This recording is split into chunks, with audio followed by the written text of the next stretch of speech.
ہم 11:30 کے قریب شرم الشیخ کے تاریخی چرچ پہنچے۔ چونکہ ہم ایک گروپ کی شکل میں تھے اور گروپ میں افراد کی تعداد بھی خاصی زیادہ تھی، اس لیے چرچ کے مرکزی دروازے پر ہی ہمیں قریباً 30 منٹ سیکیورٹی کلیئرنس کی وجہ سے گرمی میں کھڑے ہونا پڑا۔ شاید اتنی بڑی تعداد میں مسلمان گروپ کی شکل میں کم ہی چرچ دیکھنے کے لیے آتے ہوں گے، اس لیے ہمیں ضروری سیکیورٹی کلیئرنس کے لیے رکنا پڑا۔ مرکزی دروازے سے اندر داخل ہوئے تو سفید رنگ کی ایک خوبصورت عمارت نظر آئی، جس کے ارد گرد کھلے میدان تھے۔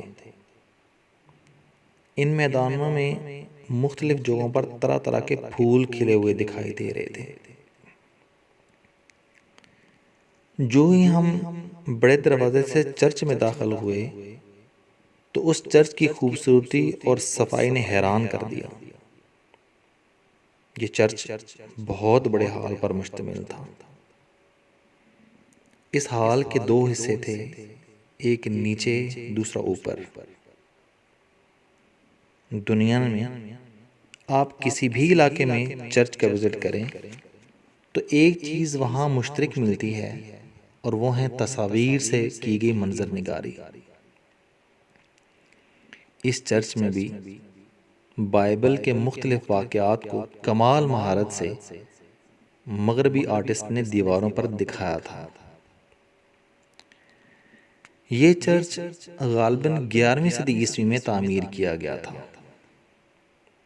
گائیڈ نے ہمیں بتایا کہ ساری تصاویر مغربی مصوروں کی بنائی ہوئی ہیں۔ چرچ کی مغربی دیوار پر حضرت موسیٰ علیہ السلام کی ایک خیالی تصویر اور ان سے متعلق کوہ طور پر جانے کے واقعات اور ان کو اللہ تعالیٰ کی طرف سے 10 احکامات ملنے کے واقعات کو مصوروں نے تصاویر کے ذریعے بیان کیا ہوا تھا۔ اس کے علاوہ اس چرچ کی چھت اور سامنے کے حصے میں حضرت عیسیٰ علیہ السلام سے متعلق جو بائبل میں لکھا ہے اسے تصاویر کے ذریعے ظاہر کیا گیا تھا۔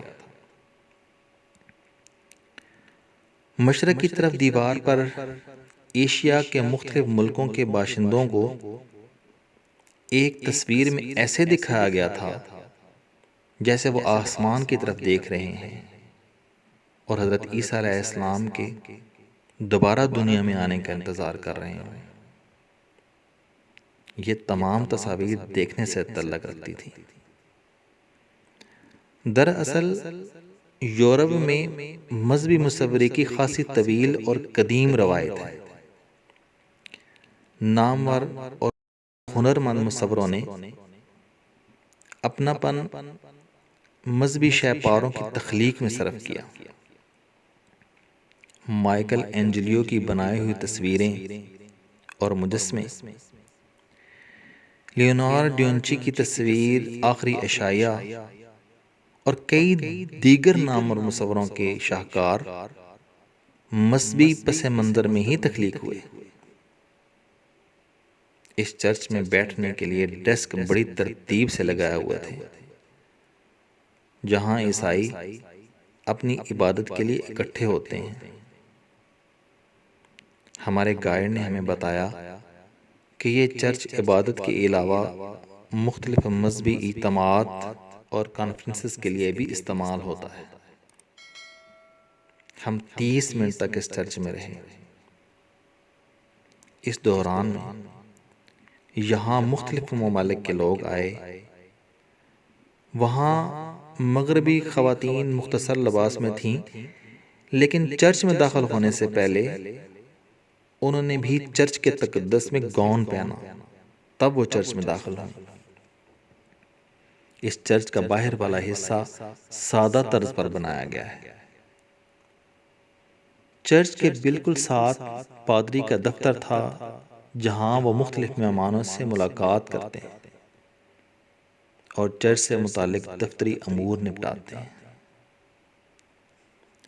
اس کے ساتھ ہی بش ہاؤس ہے، مختلف جگہوں سے آئے ہوئے سیاحوں کی رہائش کے لیے بش ہاؤس میں بھی کمرے بنائے گئے ہیں۔ اس کے علاوہ ایک بڑا کانفرنس روم بھی بش ہاؤس میں بنایا گیا ہے، جہاں مختلف لوگ مذہبی تہواروں پر اپنے بچوں کے ہمراہ آتے ہیں۔ اس بش ہاؤس کے ساتھ ہی ایک عمدہ بیکری بھی بنائی گئی ہے، جہاں مہمانوں کے لیے تازہ سامان تیار کیا جاتا ہے۔ اس چرچ میں خاص بات صفائی کا اعلیٰ انتظام تھا۔ چرچ کو دیکھنے کے بعد ہم واپس جانے لگے تو سامنے سیاحوں کے لیے چھوٹی گاڑی کھڑی تھی۔ گرمی زیادہ ہونے کی وجہ سے ہم اس میں بیٹھ کر بس تک آ گئے۔ تمام دوستوں کے بس میں آ جانے پر ہم شرم الشیخ کی مشہور مسجد دیکھنے کے لیے نکل پڑے۔